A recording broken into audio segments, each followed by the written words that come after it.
नमस्कार विद्यार्थी मित्रांनो, मी खेमराज चामोशीकर तुमचं सर्वांचं टेक्स्टबुक सुपर कोचिंग मध्ये स्वागत करतोय. एक एक्झामच्या दृष्टीने इम्पॉर्टंट आणि आपण असं पण म्हणता येईल की गुड न्यूज आहे म्हणून. एक्झामच्या दृष्टीने काय इम्पॉर्टंट आहे? कारण आपण जर सिलेबस पाहिला, पीवायक्यू जर चेक केले, तर आपल्याला आरोग्यशास्त्र, हायजीन, ज्याला आपण हेल्थ अँड डिसीज पण म्हणता येईल, आरोग्य आणि रोग, या टॉपिकवर बरेच प्रश्न आयोगाने विचारले. आणि त्यामध्ये पण एक सब टॉपिक आहे वॅक्सिनेशन, आहे ना, लसीकरण. त्यावर पण आयोगाचे भरपूर प्रश्न आहेत. आणि या लसीकरणामध्ये आता एक नवीन पाऊल आणि फार इम्पॉर्टंट असा स्त्रियांच्या दृष्टीने तर फार इम्पॉर्टंट तो म्हणजेच काय तर एचपीव्ही लसीकरण आहे. एचपीव्ही म्हणजेच ह्युमन पापिलोमा व्हायरस कशासाठी कारणीभूत आहे? हा सर्व्हायकल कॅन्सरमध्ये, कॅन्सरसाठी. स्त्रियांमध्ये जर आपण आकडे जर पाहिले, डेटा जर पाहिला, तर आपल्या एक लक्षात येते की ब्रेस्ट कॅन्सर म्हणजे स्तनाचा कॅन्सर हा सर्वात जास्त प्रमाणात स्त्रियांमध्ये आढळतो. आणि दुसऱ्या नंबरला स्त्रियांमध्ये कॅन्सरचं प्रमाण आहे तो आहे सर्व्हायकल कॅन्सर. आणि हा एकमेव कॅन्सर असा आहे जो व्हायरसमुळे होतो. अदरवाईज तुमचं जर बेसिक जर क्लिअर असेल तर तुम्हाला हे तर चांगलं आठवत असेल की कॅन्सर हा पेशींमध्ये, म्हणजे ज्याला आपण म्हणू की अनवॉन्टेड आणि अनकंट्रोल ग्रोथ ऑफ सेल जर होत असेल, म्हणजेच अनवॉन्टेड म्हणजे त्याची गरज नाही आहे त्या पेशीच्या विभाजनाची आणि पेशीच्या वाढीची, है ना, अपसामान्य अशी वाढ जर होत असेल तर त्याला कॅन्सर म्हणतात. पण हा कॅन्सर व्हायरसमुळे होतो. आणि मग याची व्हायरसमुळे होतो तर याची वॅक्सिन तयार करणे पॉसिबल आहे. बरोबर. आणि तीच वॅक्सिन आता गव्हर्नमेंटने मॅन्डेटरी केले. जसं आपल्याला माहिती आहे की इंद्रधनुष्य प्रोग्राम आहे, ज्यावर सुद्धा आयोगाने प्रश्न विचारले, ज्यामध्ये बाळ जन्मास आल्यापासून बरेचसे वॅक्सिन्स आहेत ते दिल्या जातात. इव्हन पल्स पोलिओ कार्यक्रम हा त्या अंतर्गतच आहे. तर आता त्यामध्येच एक नवीन डेव्हलपमेंट आहे, ती म्हणजेच काय तर एचपीव्ही लसीकरण. त्यामुळे आपल्याला असं म्हणता येईल की हा एक नक्कीच क्रांतिकारी पाऊल स्त्रियांसाठी ठरणार आहे. करेक्ट. जर आपण थोडासा डेटा जर पाहिला आणि न्यूज नुसार जर पाहिलं तर जवळपास आपल्याला लक्षात येते की 75,000 पेक्षा पण जास्त महिलांचा कॅन्सरने मृत्यू झालेला आहे. आणि हा एका वर्षाचा डेटा आहे बरं का. पुढे अजून मी काही तुम्हाला एक शॉकिंग डेटा दाखवणार आहे. लक्षात ठेवा की 75 एका वर्षामध्ये, आणि तो पण नोट केलेला. म्हणजे या व्यतिरिक्त अजून काही स्त्रिया अशा पण असतील की ज्यांना माहितच नाही की त्यांना सर्व्हायकल कॅन्सर आहे आणि त्याच्या कशामुळे दगावले, किंवा काहींना माहित असेल पण त्यांची कदाचित नोंद झालेली नसेल की सर्व्हायकल कॅन्सरमुळे त्यांचा मृत्यू झालाय म्हणून. दुर्गम भागामध्ये ह्या गोष्टी पॉसिबल आहे, शहरात नाही, पण दुर्गम भागात तर शक्य आहे. बरोबर. तर हा डेटा इथं 75,000 पेक्षा पण जास्त आहे आणि दरवर्षी आहे बरं का तो. करेक्ट. चला, आय होप की क्लिअर झालं असेल, तुमच्या एक लक्षात आलं असेल की आज कोणता टॉपिक आपल्याला घ्यायचा आहे. दुसरं आहे काय तर बघा की माझा नंबर मी इथं दिलेला आहे, ज्यावर माझ्या सर्व सेशनचे अपडेट्स आहेत, तुम्हाला इथं मिळतील. एक मिनिट थांबा फक्त.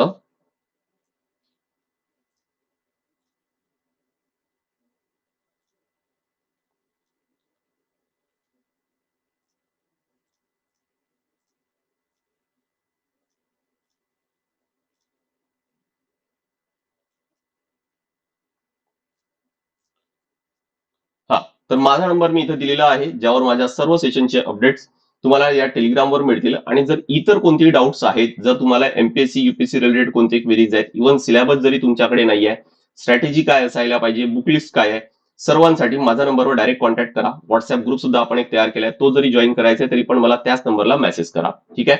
आणि बॅच साठी सुद्धा तोच नंबर माझा नोट करून ठेवा. करेक्ट. आणि सोबत इंस्टाग्रामला सुद्धा मी रेग्युलर कंटेंट आहे तो शेअर करत असतो. त्यामुळे खिमराज चामोर्शीकर सर्च करा, तिथं पण रेग्युलर कंटेंट आहे तो तुम्हाला मिळेल. आणि एक तिथं प्लेलिस्टची लिंक दिलेली आहे युट्यूब प्लेलिस्टची, ज्यावर तुम्हाला माझ्या सेशनचे, माझे जे व्हिडिओज आहेत त्यांची ती कंप्लीट प्लेलिस्ट आहे, तिथं तुम्हाला ती ऍक्सेस करता येईल.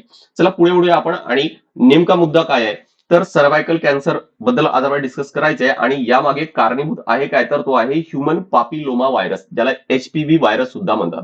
आता लक्षात ठेवा की हा जो ह्युमन पापिलोमा आहे ना, जसं आपण कोरोना व्हायरसमध्ये बघतो की बरेचसे काय तर त्यात व्हेरियंट्स येतात, बरोबर ना. यामध्ये सुद्धा 100 पेक्षा पण जास्त व्हेरियंट, जास्त प्रकार आहेत या एचपी व्हायरसचे आपल्याला पाहायला मिळतात. पण काय सर्व घातक आहेत का? तर सर्व घातक नाही. सर्वात जास्त घातक आहेत ते टाईप 16 आणि टाईप 18. आणि हाच मुख्यतः या कॅन्सरसाठी, सर्व्हायकल कॅन्सरसाठी मुख्यतः कारणीभूत आहे. आणि ज्यामुळे भारतामध्ये सुद्धा 80 पेक्षा पण जास्त केसेस हे यामुळेच आपल्याला पाहायला मिळत आहेत. 80% पण जास्त केसेस फक्त या दोन प्रकारांमुळे, टाईप 16 आणि टाईप 18, हे दोन लक्षात ठेवा. नेक्स्ट, सर्व्हायकल म्हणजे कॅन्सर. म्हणजे कशाचा कॅन्सर आहे तर स्त्रियांमध्ये जो गर्भाशयाची ओपनिंग आहे, ज्याला गर्भाशय ग्रीवा सुद्धा म्हणतात. बघा, तुम्हाला सर्व्हिक्स इथं डायग्राम मध्ये पाहायला मिळत असेल. खालचा भाग म्हणजेच काय तर वजायना आहे, वरचा भाग, त्याचा वरचा भाग म्हणजेच काय तर गर्भाशय आहे. आणि त्या गर्भाशयाची जी ओपनिंग आहे त्याला काय तर हा कॅन्सर होत असतो. करेक्ट. नेक्स्ट बघा की भारतासमोरील गंभीर आव्हान जर आपण पाहिलं, म्हणजेच की कंडिशन काय आहे आता रियालिटी. मगाशी न्यूज मध्ये आपण हे पाहिलं की 75,000 पेक्षा पण जास्त दरवर्षी मृत्यू होत आहे. इथं 80,000 हा आकडा दिलेला आहे.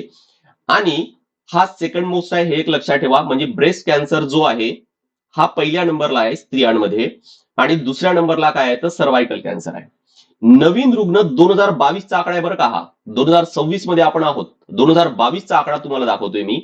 1,27,000 पेक्षा पण जास्त नवीन रुग्ण 2022 मध्ये आपल्याला पाहायला मिळाले. करेक्ट. आणि हे जे आहेत ना रुग्ण, सर्वात जास्त कोणत्या एरियामध्ये आहे, म्हणजे अख्ख्या जगामध्ये जर पाहिलं तर सर्वात जास्त साऊथ ईस्ट एशियामध्ये आहे. आणि त्या साऊथ ईस्ट एशियामधील 65% पेक्षा पण जास्त रुग्ण हे भारतात आहेत. साऊथ ईस्ट एशिया म्हणजे कोण? भारत आहेत, आणि आजूबाजूचे जे देश आहेत ते सर्व यामध्ये येणार. लक्षात ठेवा की सर्वात जास्त हे भारतामध्ये आहे. आता प्रॉब्लेम आहे कुठं नेमकं? तर प्रॉब्लेम आहे तो म्हणजे स्क्रीनिंगचा. बघा, जर या रोगाला जर हे करायचं आहे, आपल्याला कंट्रोल करायचा आहे, हा कशामुळे पसरतो तर हा सेक्शुअल इंटरकोर्सद्वारे, लैंगिक संबंधाद्वारे काहीतरी हा पसरत असतो. म्हणजे जर आपण याचा प्लॅनिंग किंवा वॅक्सिनेशन हा त्या आधीच जर केला तर काही प्रॉब्लेम नाही, हा आपल्याला नक्की कंट्रोल करता येईल. इवन जरी हा जो रोग आहे किंवा सर्व्हायकल कॅन्सर जरी झाला आणि फार सुरुवातीला, अगदी सुरुवातीच्या स्टेजला जर माहीत झालं, तरी पण हा पूर्ण 100% क्युरेबल सुद्धा आहे. पण होतं काय की बऱ्याच स्त्रियांची जी स्क्रीनिंग आहे ती उशिरा होते, तोपर्यंत उशीर झालेला असतो. आणि त्यातल्या त्यात ज्या स्त्रिया 30 ते 49 वयोगटातील आहे त्यातील फक्त 1.9% स्त्रिया याची काय स्क्रीनिंग होऊ शकतात. म्हणजे प्रॉब्लेम आहे काय? एक तर जे ज्याला आपण म्हणू की लैंगिक संबंध व्हायच्या आधीच त्यांना वॅक्सिनेशन द्यायला पाहिजे, म्हणजे आपण फायनल कन्क्लुजन मध्ये हेच डिस्कस करणार आहोत. आणि दुसरं म्हणजेच काय की ज्यांचं आता ज्या स्त्रियांचं वय जास्त आहे, जे सेक्शुअली ऍक्टिव्ह आहेत, तर मग त्यांची रेग्युलर स्क्रीनिंग व्हायला पाहिजे. हे दोन पर्याय आपल्याला नक्कीच इथं सांगता येईल. बरोबर. बरं, इथं परत तेच दिलेलं आहे की हा रोग काय टाळता येतो का? नक्कीच टाळता येतो. मी आता सांगितलं की जर तुम्हाला सुरुवातीच्या स्टेजमध्ये जर आढळलं तर हा नक्कीच टाळता येणार आहे. यासाठी आता काय तर वॅक्सिन सुद्धा उपलब्ध आहे. HPV वॅक्सिन आता ते वेगवेगळ्या कंपन्यांद्वारे तयार केल्या जाणार. आणि मला वाटते की 28 तारीख म्हणजे उद्यापासून काय तर हे सर्व वॅक्सिनेशन जो आहे ना तो सुरू होणार आहे.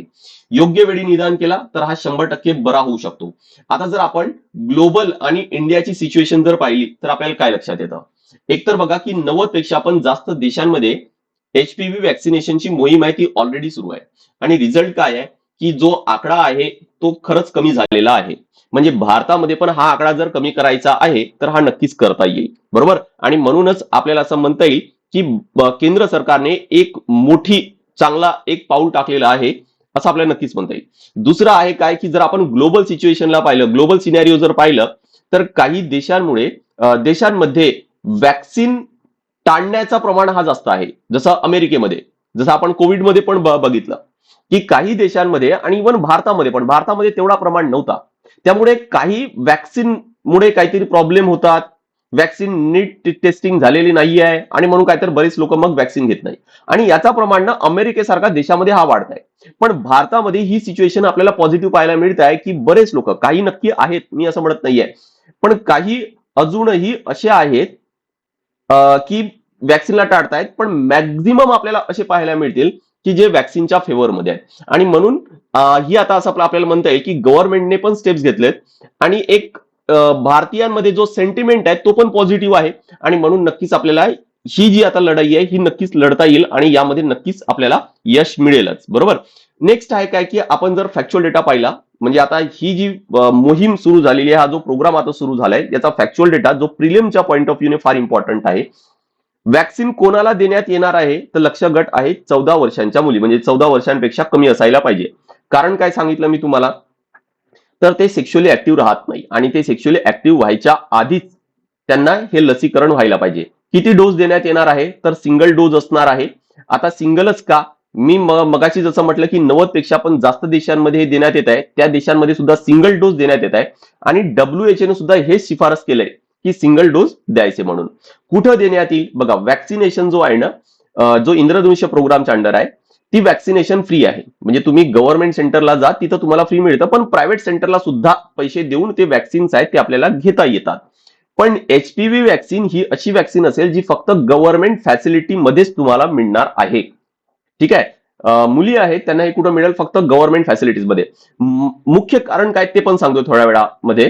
पण आणि अजून एक मुद्दा लक्षात ठेवा की हे फक्त आणि फक्त मेडिकल ऑफिसर जे आहेत तेच ही व्हॅक्सिन देऊ शकणार आहेत, कोणी नर्स वगैरे नाही. आता नेमकं इथं गव्हर्नमेंटने एवढं का स्ट्रिक्ट केलंय, म्हणजे हे जे आहे ना की फक्त गव्हर्नमेंट फॅसिलिटीज मध्येच का द्यायचे. कारण जर आपण इतिहासामध्ये जर पाहिलं तर आंध्र प्रदेश आणि गुजरातमध्ये काही या व्हॅक्सिनचे खासगी चाचण्या झाल्या होत्या. कारण व्हॅक्सिन जर तयार केल्यानंतर ते काही लोकांवर ट्रायल करावं लागतं आणि मग त्यांचे रिझल्ट कसे आहेत त्यावरून काय तर मग हे फायनलाइज केलं जातं. तर ज्यावेळेस हे टेस्टिंग झाली, चाचणी आली, तर बऱ्याच काही मुलींमध्ये, स्त्रियांमध्ये याचे दुष्परिणाम पाहायला मिळत आणि मग त्यावेळेस खूप राडा पण झालेला होता. म्हणून काय केलं की गव्हर्नमेंटने सरळ म्हटलं की हे याची जिम्मेदारी गव्हर्नमेंटची आहे आणि म्हणून हे द्यायचं कुठं, तर गव्हर्नमेंट फॅसिलिटीमध्येच द्यायचंय. यामुळे काय होणार की प्रॉपर गव्हर्नमेंटला ट्रॅक करता येईल की व्हॅक्सिन कोणाला दिले तर काही कोणावर काही दुष्परिणाम पाहायला मिळते की नाही. इथूनच काय होणार की आपल्याला एक प्रॉपर रिझल्ट आणि गरजेनुसार त्या व्हॅक्सिन मध्ये चेंजेस आहेत ते पाहता येणार आहे. हे जे परिणाम होतात म्हणजे व्हॅक्सिन दिल्यानंतरचे दुष्परिणाम आहे त्याला IEFI म्हणतात. याचा लॉंग फॉर्म मी थोडं कन्फ्यूज होतोय, लगेच मी तुम्हाला सांगतोय. IEFI चा लॉंग फॉर्म आहे ऍडव्हर्स इव्हेंट्स फॉलोइंग इम्युनायझेशन. म्हणजेच इम्युनायझेशन व्हॅक्सिन दिल्यानंतर जे ऍडव्हर्स इफेक्ट्स होत आहेत, जे दुष्परिणाम होत आहेत ते म्हणजेच काय तर IEFI. हा एक शॉर्टकट आणि त्याचा लॉंग फॉर्म आहे, तो लक्षात ठेवा. ते आपल्याला प्रॉपर नोट डाऊन करायचा आहे, तरच आपल्याला पुढे जाऊन हा जो प्रोग्राम आहे हा लॉंग टर्म साठी चालवता येणार आहे.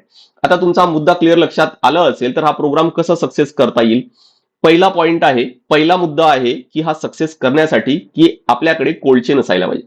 कारण व्हॅक्सिन जिथं तयार केल्या जाणार तिथून सगळ्या भागापर्यंत सगळ्या गव्हर्नमेंट फॅसिलिटीज आहेत, ग्रामीण रुग्णालय तिथपर्यंत पोहोचायला पाहिजे. आणि हे व्हॅक्सिन पोहोचवण्यासाठी मग त्यासाठी काहीतरी स्पेसिफिक टेम्परेचर मध्ये ठेवून त्याला न्यावं लागणार आहे. अदरवाईज ती व्हॅक्सिनच खराब होईल आणि मग त्याचे अजून जास्त दुष्परिणाम पाहायला मिळतील. आणि म्हणून काय की कोल्ड चेन आहे हे आपल्याकडे चांगलं असायला पाहिजे. दुसरं आहे काय तर ट्रान्सपरन्सी असायला पाहिजे, पूर्ण पारदर्शकता असायला पाहिजे. का पारदर्शकता असायला पाहिजे मला सांगा की व्हॅक्सिन दिली आणि त्याचे काही दुष्परिणाम जर झालेत तर होणार काय की जसा गुजरात आणि आंध्र प्रदेशमध्ये राडा झाला होता तसाच राडा होईल आणि लोकांचा परत विश्वास आहे ना तो कमी होईल. त्यामुळे गव्हर्नमेंट जर कोणाला व्हॅक्सिन देत आहे आणि त्याचे काही दुष्परिणाम होत आहे तर ते गव्हर्नमेंटने ऍक्सेप्ट करायला पाहिजे की नाही हे असे काही दुष्परिणाम आहेत पण यानंतर आपण असे चेंजेस करू. असं जर लोकांपर्यंत सर्व माहिती जर पोहोचली तर लोकांचा अजून चांगला विश्वास आहे ना तो वाढेल. आणि रेग्युलर काय तर IEFIचं रिपोर्टिंग व्हायला पाहिजे, हे सर्वात जास्त इम्पॉर्टंट आहे. बरोबर, फक्त व्हॅक्सिन दिलं आणि मग काय झालं माहितच नाही कोणाला, मग 2 वर्ष 4 वर्ष 5 वर्षानंतर काय तर आपल्याला दुष्परिणाम पाहायला मिळाले. इव्हन कोविडच्या व्हॅक्सिन, मला रिसेंटली 2-3 महिन्या आधी खोकला झाला होता. खोकला बरंच ट्राय केलं, फिजिशियनकडे गेलो, जनरल फिजिशियनकडे, बराच झाला नाही. आणि मग 8-10 दिवस 15 दिवस झालेत, मग मला शेवटी ENT कडे जावं लागलं. ENT कडे गेलो तर ENTने त्यांनी चेक केलं आणि त्यांच्या लगेच लक्षात आलं की कोणतेही काही इन्फेक्शन नाही आहे आणि हा एवढ्या दिवसाचा जर खोकला आहे तर हा कोविडची जी व्हॅक्सिन आहे ना त्याचा दुष्परिणाम आहे. आणि जो खोकला 21 दिवस असतो, तुम्ही औषध घ्या किंवा नको घ्या. हे आता माझ्यासोबत झालं, त्या ENT डॉक्टर होते त्यांनी मला हे सांगितलं. म्हणजे हे दुष्परिणाम पाहायला मिळतात. पण ठीक आहे की हा खोकला होता, हा काही खूप डेंजरस असा दुष्परिणाम नव्हता, पण काही व्हॅक्सिनचे असे होऊ शकतात. म्हणून IEFI ची रिपोर्टिंग आहे ही रेग्युलर व्हायला पाहिजे. आता हे सगळं तुमचा सिनॅरिओ लक्षात आलं असेल की हा ड्राईव्ह काय आहे, हा प्रोग्राम काय आहे आणि याला आपल्याला कसं सक्सेस करता येईल. आता यासाठी एकच आपल्याला या सक्सेससाठी इक्वेशन म्हणजे हे 3 मुद्दे तर तुम्हाला चांगले उत्तरामध्ये लिहिता येईलच. सोबत काय की सुरुवातीला जसं सांगितलं होतं मी की जर आपल्याला हा जो सर्व्हायकल कॅन्सर आहे याशी जर लढायचा आहे आपल्याला तर 2 बेस्ट पर्याय आहेत. ते म्हणजेच काय की एकतर 14 वर्षांपर्यंतच्या मुलींचं लसीकरण व्हायला पाहिजे. बरोबर, आणि जे 14 वर्षांपेक्षा जास्त आहे त्यांचं काय, त्यांचं नियमित स्क्रीनिंग व्हायला पाहिजे. बरोबर, का कारण जर आढळलं, लवकर डिटेक्ट जर झालं की सर्व्हायकल कॅन्सर आहे तर आपल्याला 100% ते क्युअर करता येईल. बरोबर, आणि तरच सर्व्हायकल कॅन्सर मुक्त भारत आहे ते होऊ शकतो. आय होप की सर्व मुद्दा आहे तुमच्या लक्षात आलं असेल. इथं मी तुम्हाला एमपीएससी आणि UPSC सराव प्रश्न एक दिलेला आहे. HPV लसीकरण कार्यक्रमाबाबत खालील विधानांचा विचार करायचा आहे. पहिला सेंटेन्स दिलाय, भारतामध्ये गर्भाशय मुखाचा कर्करोग प्रामुख्याने HPV टाईप 16 आणि 18 मुळे होतो. नवीन सरकारी धोरणाअंतर्गत 14 वर्षांच्या मुलींना 3 डोस दिले जातील आणि जागतिक आरोग्य संघटनेने सिंगल डोज रेजिमची शिफारस केलेली आहे. पर्याय दिलेले आहेत फक्त 1 आणि 2, 2 आणि 3, 1 आणि 3 आणि वरील सर्व. नक्की चॅट बॉक्समध्ये आन्सर टाका. तुमचा कॉन्सेप्ट जर चांगला क्लिअर झाला असेल तर हा प्रश्न सॉल्व्ह करायला अजिबात काही कठीण नाही. परत सांगतोय की एमपीएससी असेल किंवा युपीएससी असेल फार इम्पॉर्टंट असा हा टॉपिक आहे. बाकी कोणते क्वेरीज आहेत माझा नंबर स्क्रीनवर आहे, ज्यावर तुम्हाला कोणती क्वेरीज आहेत, सिलेबस आहे, स्ट्रॅटेजी आहे, सायन्स रिलेटेड कंटेंट आहे, बॅच जॉईन करायची आहे किंवा व्हॉट्सअप ग्रुप जॉईन करायचा आहे, डायरेक्ट माझ्या नंबरला कॉन्टॅक्ट करा. फाईल मी तुम्हाला टेलिग्रामला शेअर करत असतो, तिथून तुम्हाला ही डाउनलोड करता येईल आणि इथं गुगल फॉर्म सुद्धा दिलेला आहे, ज्यावर सुद्धा माझ्या ज्यावर सुद्धा तुम्हाला बॅचची माहिती आहे ना ती मिळवता येईल. सोबत आपला 2-3 दिवसाआधी एक ऑफर होती, हॅपी आवरची ऑफर होती. त्या टाइम मध्ये तुम्हाला फार कमी किमतीमध्ये बॅच मिळणार होती, पण आता ती जी ऑफर आहे ती एक्सटेंड करण्यात आलेली आहे. पण परत सांगतोय की ही ऑफर या मंथ एंड पर्यंत म्हणजे 28 तारखेपर्यंतच राहणार, मग राहणार नाहीये. जर तुम्ही राज्यसेवासाठी जर प्रिपेअर जर करत असणार, 27चा जर टार्गेट असेल तर this is the best time to join any batch. यामध्ये आपण बेसिक पासून म्हणजे एनसीआरटी पासून सर्व कव्हर करतो आन्सर रायटिंग पर्यंत. आणि तुम्हाला लाईफ टाइम साठी याची व्हॅलिडिटी मिळेल म्हणजे तुमचं सिलेक्शन होतपर्यंत. सोबत रेकॉर्डेड अनलिमिटेड सर्व क्लासेस आपले लाईव्ह तर होतात पण अनलिमिटेड रेकॉर्डेड मिळतात. 18 बुक्स तुम्हाला तुमच्या घरपोच येतील आणि पीडीएफ स्वरूपात तुम्हाला क्लास नोट सुद्धा मिळतील. मेंटॉरशिप प्रोग्राम सुद्धा फ्री आहे, भरपूर डिस्काउंट आणि नो कॉस्ट ईएमआय आहे. माझा नंबर दिलेला आहे, त्यावर डायरेक्ट कॉन्टॅक्ट करा. आणि जर तुम्ही 2025च्या मेन्स प्रोग्रामला असेल तर मग गॅरंटीड सिलेक्शन प्रोग्राम आहे तो जॉईन करायला पाहिजे, कारण यावरच तुमच्या सिलेक्शनची इथं गॅरंटी घेतल्या जात आहे. कारण आमच्या मार्गदर्शनावर आमचा पूर्ण विश्वास आहे, आम्ही प्रॅक्टिस भरपूर करून घेणार आहोत आणि ते पण एक्झाम ओरिएंटेड. त्यामुळे दिवस तर फार कमी राहिलेत आणि अजूनही जर तुम्ही संभ्रमात असणार तर मग नक्कीच गॅरंटीड सिलेक्शन प्रोग्राम आहे तो जॉईन करता येईल. जर सिलेक्शन नाही झालं तर तुमची फी आहे 100% फी आहे, तुम्हाला ती रिफंड सुद्धा मिळेल. करेक्ट. नेक्स्ट आहे काय की या मेन्स प्रोग्राम जर तुम्ही मेन्सची तयारी करता तर मग टेलिग्राम चॅनल नक्की जॉईन करायला पाहिजे. राज्यसेवा मेन्स गुरुकुल एक टेलिग्राम चॅनल आहे आणि मेन्स प्रोग्राम मध्ये तुम्हाला टेलिग्रामला तर कंटेंट मिळेलच, सोबत मेन्स प्रोग्राम मध्ये तुम्हाला करंट अफेअर्स आहे, डेली आहे, बाय मंथली आहे, त्यावर कसे प्रश्न विचारले जाणार आणि आन्सर रायटिंग प्रॅक्टिस आहे, आन्सर तुम्ही लिहिणार ते इव्हॅल्युएशन आहे आणि 12 विषयानुसार टेस्ट, 10 फुल लेंथ टेस्ट आहेत. सर्व तुमचं इथं कव्हर केल्या जाणार. आय होप की हा मुद्दा क्लिअर झाला असेल. आपण नेक्स्ट सेशनला भेटूया. नक्की आपला जो चॅनल आहे त्याला सबस्क्राईब करा, टेलिग्राम आहे ते जॉईन करून ठेवा, इंस्टाग्रामला सुद्धा नक्की कनेक्ट करून ठेवा. चला नेक्स्ट सेशनला भेटूया. This is all from my side. Thank you very much.